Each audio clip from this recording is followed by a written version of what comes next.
A continuació, té la paraula per fixar la seva posició l'il·lustre senyor Joan Laporta.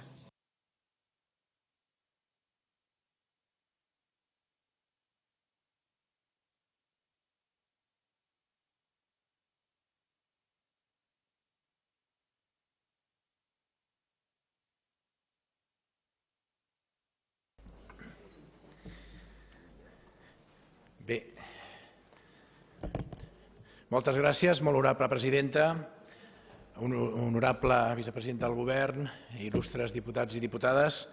És responsabilitat d'aquesta cambra el bon funcionament de l'administració pública, és clar, i per tant la moció presentada trobo que és oportuna, està ben trobada i el posicionament d'aquest diputat és respecte al punt 1, a favor de l'estudi en profunditat, com no podria ser d'una altra manera.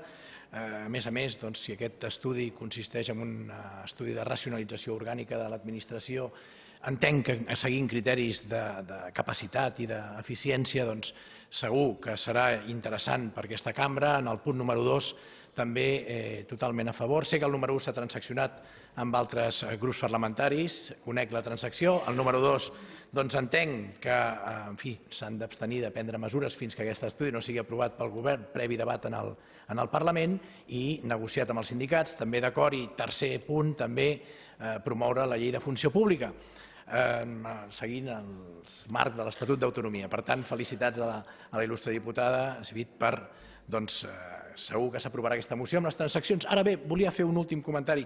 Abans de la intervenció de la il·lustre diputada Anabel Marcos, veritablement estava sorprès que Convergència no s'oposés amb més fermesa a aquesta moció, perquè entenia que ja havien fet l'estudi corresponent un cop s'havien pres les decisions que es van prendre.